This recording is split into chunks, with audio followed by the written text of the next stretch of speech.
Чыгарылышыбызна матбугат күзәтү сәхифәсе белән дәвам итәбез. Сүзне журналист Миңназим Сәфәровка бирәм. Хайырлы көн, мөхтәрәм телевизор караучылар. Татар матбугаты ниләр турында яза дигән сорауга җавап эзләүне дәвам итәбез. Рамазан айы барганлыгын искәртү өчен булса кирәк, Шәһри Казан газетасы тәравих намазы, фитр садакасы һәм уразага кагылышлы сорауларга җавап язмасын беренче биткә чыгарып биргән. Газета шулай ук дөньяви сорауларны да читләтеп үтмәгән, монда үзенең аерым бер битен багышлаган. Игътибарны җәлеп иткән тагын бер язма Шәһри Казан үзәктәге матбугат чарасыннан тәрҗемә итеп бирә. Ул да булса азык-төлек продуктларына тәмәкеләргә ябыштыра торган кебек этикеткалар ябыштыру тәкъдиме турында. Баксаң, дөньяда 40 ел эчендә симерүдән интегүчләр саны өлкән яшьтәгеләр арасында 3, балалар арасында 7 тапкыр арткан. Моның сәбәбе дип составында шикәр, май һәм тоз, калориялы күп булган продуктларны күп булуны атыйлар. Шуңа да кибетләрдәге андризакларга махсус кисәтү кәгазьләре ябыштырырга кирәк диләр. Бу сүзне безнең әби-бабайларыбыз ишетсә, тәмле ашар өчен иң элек тырышып эшләргә кирәк дип әйткән булырлар иде. Шулай әйткәндә кеше симерә алмый. Кем әйтмешли, заманасына күрә тыелулары һәм тыюлары. Безнең халык ишек капкаларын бикләп яшәргә өйрәнде инде. Авылларда да хәзер капка бикләп утыруга да тихәл. Ә менә шәхси мәгълүматларыбызны ничек сакларга?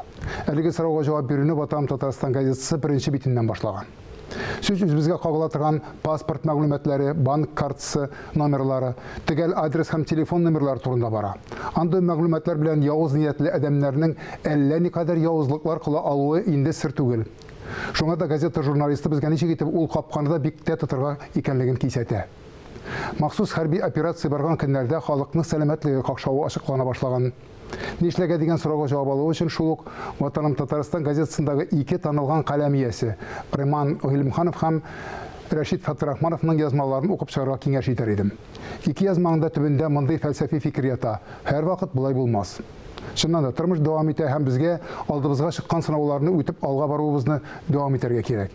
Әнә Апас районындагы Апас Мол агрофирмасында терлекчеләр хезмәт хакының аз булуыннан һәм аның да вакытында бирелмәвеннән зарланып газетага шалтыратканнар.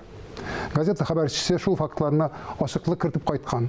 Алга табадан матбугат чаралары үз укучыларның мәнфәгатьләрен яклап яшәрсен иде дигән өметтә калдык.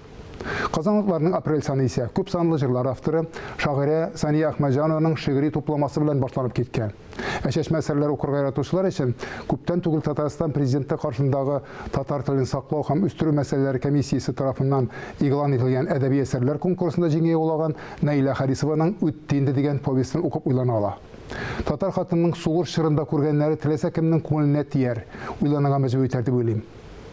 Шул ук бәйгедә хикәя номинациясында җиңгән Илсияр Ихсанованың «Матәм» әсәре дә бер тында укыла. Гомумән бүгенге татар әдәбияты ни хәлдә икәнлеге белән кызыксынучылар шул ук Казанлылар журналында әдәбият галиме Дания Заһидуллинаның тәфсилле дә, дәлилле дә язмасын укый алалар.